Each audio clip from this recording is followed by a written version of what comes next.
this video and subscribe our channel.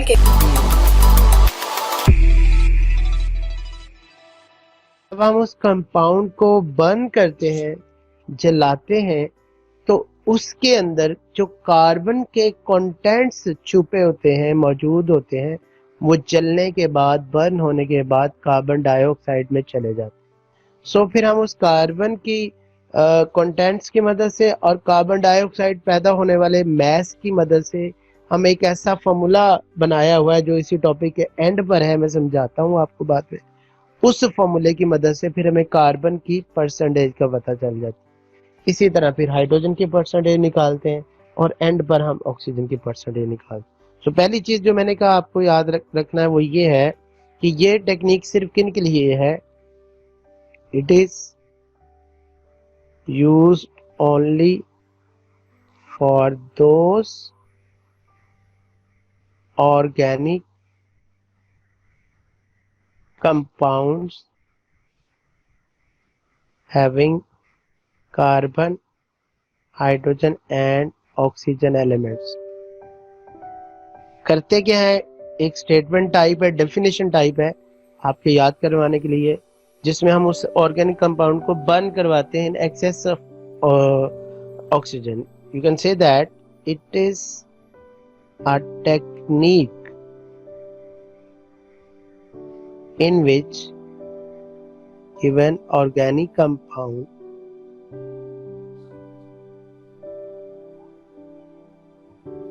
is burnt in excess of oxygen and all carbon contents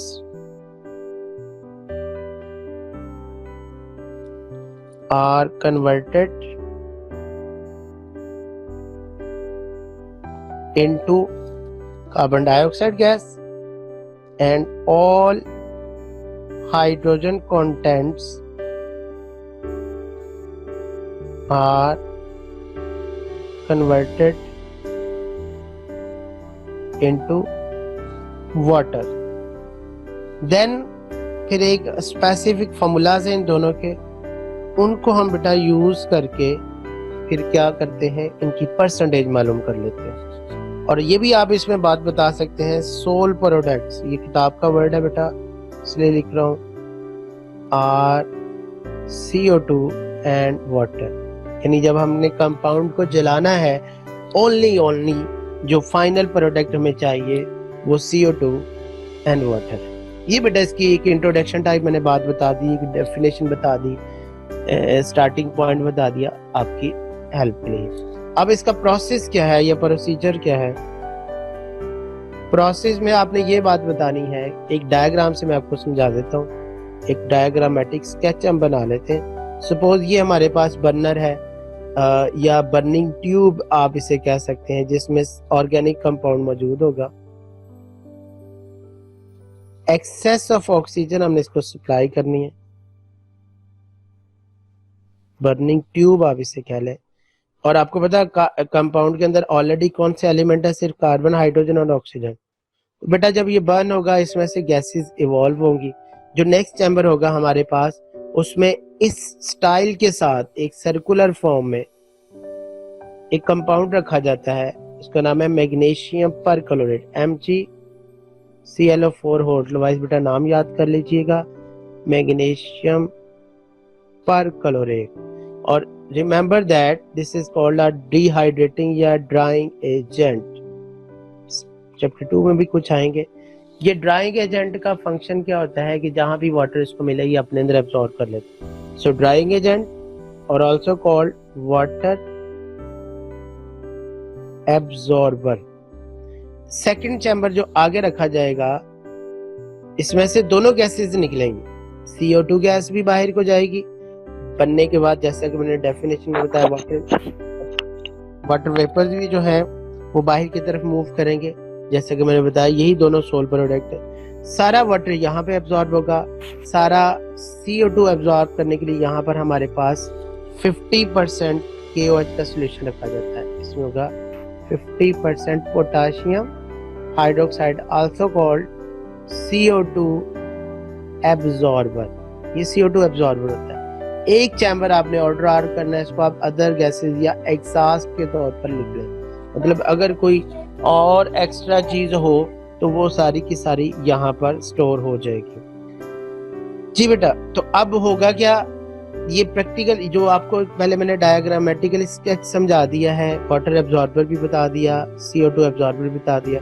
अब practical start करने से पहले इसमें जब मैग्नीशियम परकोलेट रखते हैं ना, उसका वेट करके रखते हैं। 10 ग्राम, 15 ग्राम, 20 ग्राम जितना भी रिकॉर्ड होता है उसका वजन करके, वे करके फिर इसमें रखते हैं। हमें उसके वेट का पता होना चाहिए, प्रैक्टिकल अगर हम खुद कर रहे हैं। इसी तरह पोटेशियम हाइड्रोक्साइड जो भी इसमें रखा जाता है उसका वेट करके रखते हैं कि इसकी कितनी अमाउंट हम यहाँ पे रख रहे हैं। जो ऑर्गेनिक कंपाउंड होता है उसका भी बेटा वेट करके यहाँ पे मेंशन रखते हैं। जब वो सारा चल जाता है, उसका सारा वेट बर्न हो जाता है और वो कन्वर्ट हो जाता है CO2 एंड वाटर में। तो CO2 इधर एब्जॉर्ब होगी 50% KOH के अंदर, और वाटर सारा इधर एब्जॉर्ब हो जाएगा। तो मैग्नीशियम परक्लोरेट का भी weight after the end of experiment increase कर जाएगा, क्यों, उसमें वाटर आ गया। और इसी तरह से बेटा पोटेशियम हाइड्रोक्साइड का भी वेट इंक्रीज कर जाएगा, उसमें CO2 जो ऐड होगी।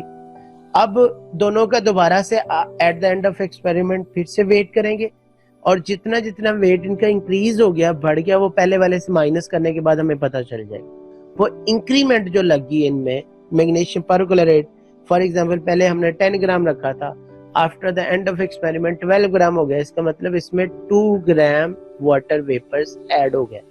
ऐसे ही CO2 की अमाउंट। सो इनकी अमाउंट हम इस प्रैक्टिकल के दौरान मालूम करना चाहिए। हमें तीनों अमाउंट्स की रिक्वायरमेंट होती है। अगर repeat, percentage of carbon, hydrogen and oxygen निकालने के लिए हमें तीनों अमाउंट्स की रिक्वायरमेंट है, जो हमने आगे फॉर्मूलाज में यूज करनी। वो तीनों अमाउंट्स कौन सी है?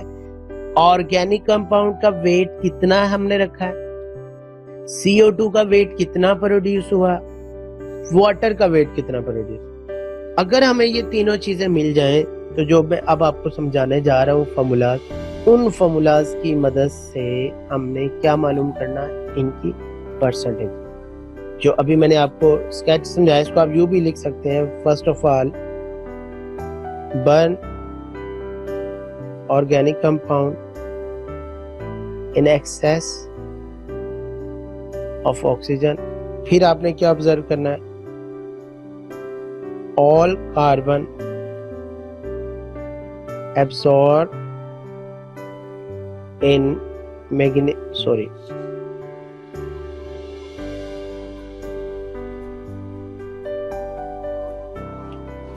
in 50% KOH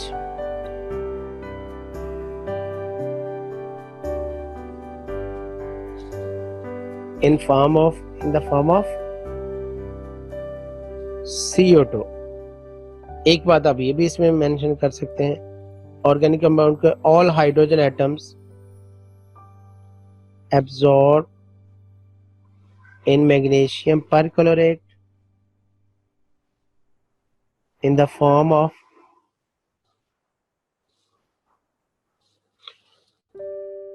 water. ठीक है, उसके बाद अब आपने ये सारा डिटेल बयान करने के बाद हमें इनका वेट का पता चल जाता है। Using following formulas to calculate, जो मेन हमने इससे काम लेना, इंपॉर्टेंस क्या है, हमें क्या पता चलेगा, द परसेंटेज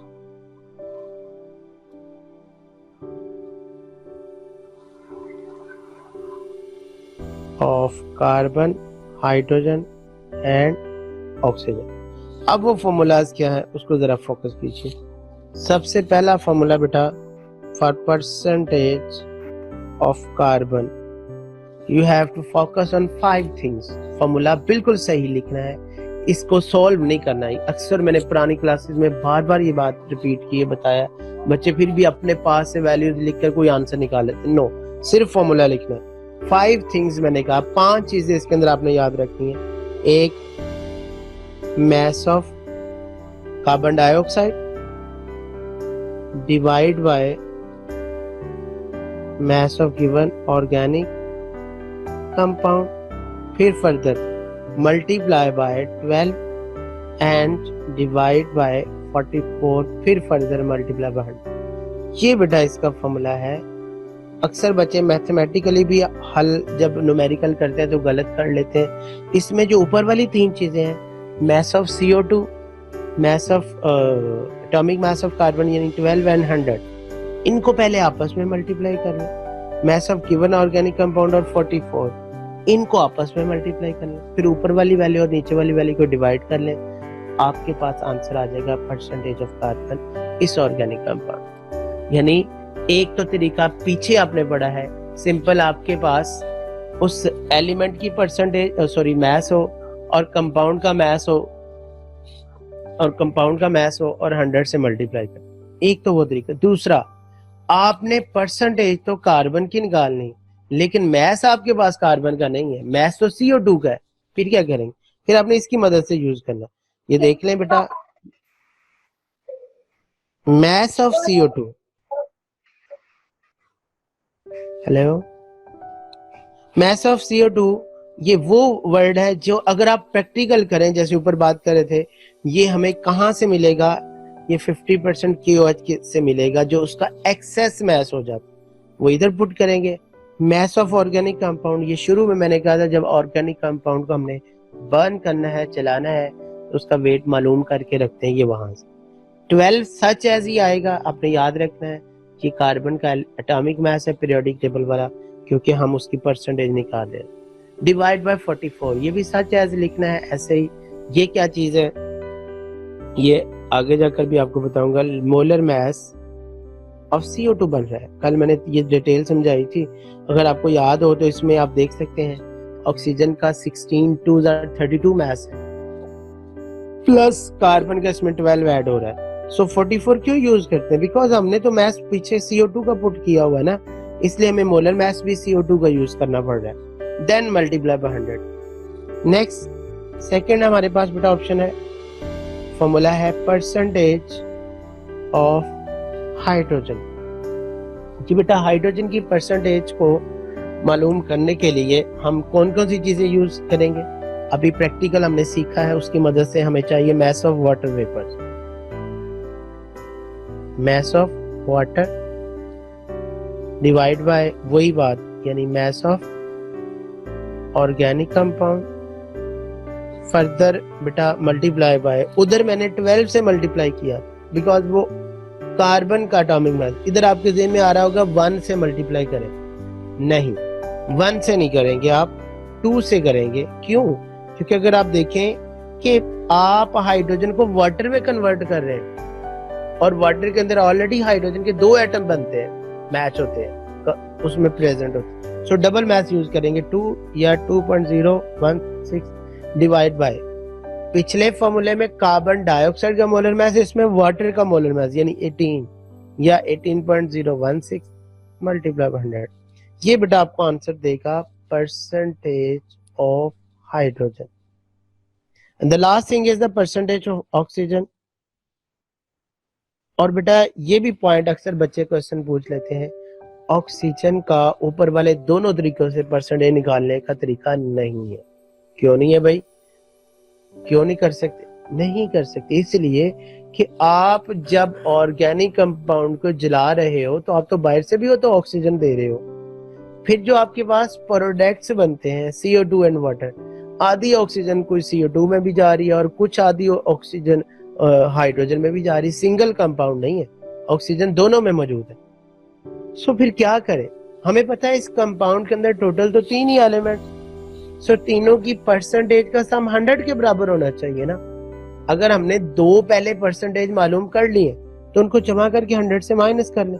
सो इसकी परसेंटेज फिर हम यूं निकालेंगे 100 माइनस, इसमें माइनस करेंगे percentage of carbon plus percentage hydrogen, दोनों ऊपर वाले आंसर्स आपस में जमा करेंगे, 100 से उसको निकाल देंगे, बाकी जो बेटा रह जाएगा उसको हम कहेंगे ये परसेंटेज ऑफ ऑक्सीजन है। इसे हम बाय डिफरेंस मेथड भी कह देते हैं, यानी माइनस वाला मेथड। इसके अलावा इस टेक्निक से हम किसी भी और एलिमेंट की परसेंटेज मालूम नहीं। सो बेटा एम्पेरिकल फॉर्मूला मालूम करने के लिए आपके पास पहला स्टेप होता है एलिमेंट्स की परसेंटेज। और एलिमेंट्स की परसेंटेज के हमारे पास दो तरीके हैं। एक तो simple percentage for all element, एक सिर्फ स्पेसिफिक कार्बन हाइड्रोजन और ऑक्सीजन के लिए, और वो भी तब आपने लगाना है अगर परसेंटेज तो आपने कार्बन की निकालनी है, फॉर्मूला तो आपने कार्बन का बनाना है, मैस आपको CO2 का दे रहे हैं, परसेंटेज तो आपने हाइड्रोजन की निकालनी है, मैस आपको वाटर का दिया जा रहा है, फिर क्या करें। आइए बेटा इसको फर्दर समझने के लिए आपको बुक पे एक सॉल्व्ड एग्जांपल नजर आ रही होगी, एग्जांपल 4। मैं इधर फर्दर सॉल्व करता हूँ ताकि आपको और अच्छी समझ आ जाए। जी, उसमें कहता है कि आपके पास एक कंपाउंड है कार्बन हाइड्रोजन और ऑक्सीजन, उसको जलाया गया कंबशन एनालिसिस से, और जो जलाने वाला कंपाउंड है मैस है उसका, mass of given organic compound, वो उसमें पुट किया गया है 0.5439 ग्राम्स। और फिर मिला क्या हमें, मैस ऑफ CO2 हमें मिला, वो बेटा मिला है 1.039 ग्राम। इसी तरह से मैस ऑफ वाटर वेपर्स जो हमें मिला 0.6369। और ये डाटा हमें दिया गया है और कहता है ये मालूम क्या करें जी, एम्पेरिकल फॉर्मूला आपने उस कंपाउंड का मालूम करना। अब बेटा आपको पता है एम्पेरिकल फार्मूला के लिए सबसे पहले हमें क्या चाहिए, परसेंटेज चाहिए। तो परसेंटेज यहाँ पर किस तरीके से निकालेंगे, by using formulas of combustion analysis. क्यों? क्योंकि डाटा में मैस CO2 का है, कार्बन का नहीं है, डाटा में मैस वाटर का है, हाइड्रोजन का नहीं है। तो उसके लिए आप टेबल के तरीके से सॉल्व नहीं करेंगे बेटा, आप अपने हाथों से वैसे ही जैसे आम न्यूमेरिकल सॉल्व करते हैं, सबसे पहले आप सॉल्व करेंगे, लिखेंगे बेटा percentage of carbon is equal to, क्या फॉर्मूला बनेगा, mass of CO2 mass of organic compound multiply 12 divide by 44 multiply by 100। जी बेटा अब आपने डाटा पुट करना है। मैस ऑफ CO2 था आपके पास 1.039, ऑर्गेनिक कंपाउंड पुट किया था 0.5439, 12, 44 and 100।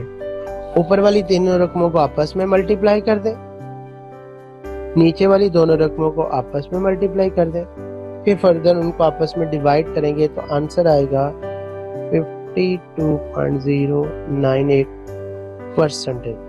Similarly percentage of hydrogen के लिए आपको चाहिए mass of water vapors, mass of given organic compound multiply by 2.016 divide by 18.016 multiply by 100। जब आपने इसका डाटा पुट करना है, ये आपको दिया गया है, इसका वाटर का मास डाटा में देखें 0.6369 डिवाइड बाय 0.5439 2.016 18.016 मल्टीप्लाई बाय 100। तो आपके पास इसका आंसर आएगा तकरीबन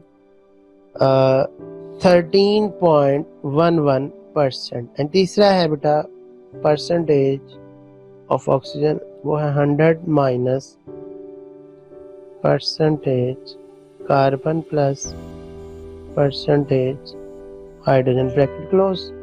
वैल्यूज पुट करेंगे 100 माइनस कार्बन की परसेंटेज हमारे पास आई थी 52.098 प्लस हाइड्रोजन की आई थी हमारे पास 13.11।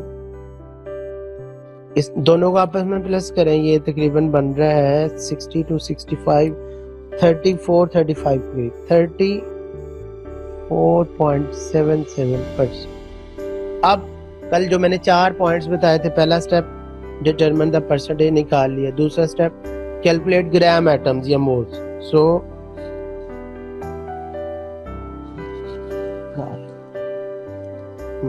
Number of gram atoms of carbon, उसके लिए बेटा कार्बन की परसेंटेज 52.098 डिवाइड बाय इसका एटॉमिक मास, जैसे कल भी एक न्यूमेरिकल में समझाया। ये आंसर आएगा तकरीबन 4.34 ग्राम एटम। फिर number of gram atoms of hydrogen, hydrogen का था हमारे पास आंसर 13.11 डिवाइड बाय 1 या 1.008, और इसका आंसर आएगा तकरीबन 13 ही रहेगा, 13.01 ग्राम एटम्स। तीसरा हमारे पास है number of gram atom of oxygen, इसकी परसेंटेज थी हमारे पास 34.7, इसका मास होता है 16, 2.17। ये दूसरा स्टेप होता है। तीसरा स्टेप क्या होता है बेटा, आपने अब इनकी निकालनी है एटॉमिक रेशो। उसके लिए स्टाइल क्या है कि आप तीनों एलिमेंट्स को ऐसे रेशो में लिख लें।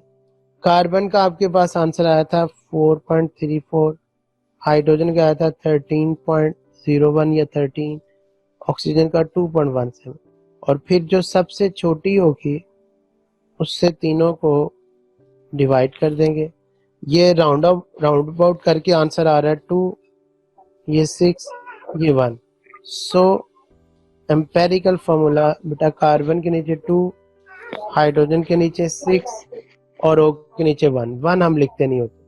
और अगर ये वाले बेटा पॉइंट्स में आते हैं, ऐसे पॉइंट्स में जिनको होल नंबर में ना कन्वर्ट कर सकते थे, फिर हमें किसी सूटेबल डिजिट से मल्टीप्लाई करना। ये था बेटा आज का काम। प्लस आपने एक काम और करना है, घर में जाकर प्रैक्टिस करनी है, सॉल्व करना है एक्सरसाइज क्वेश्चन नंबर 16 एंड 17। ना हुआ तो मुझे बता दीजिए।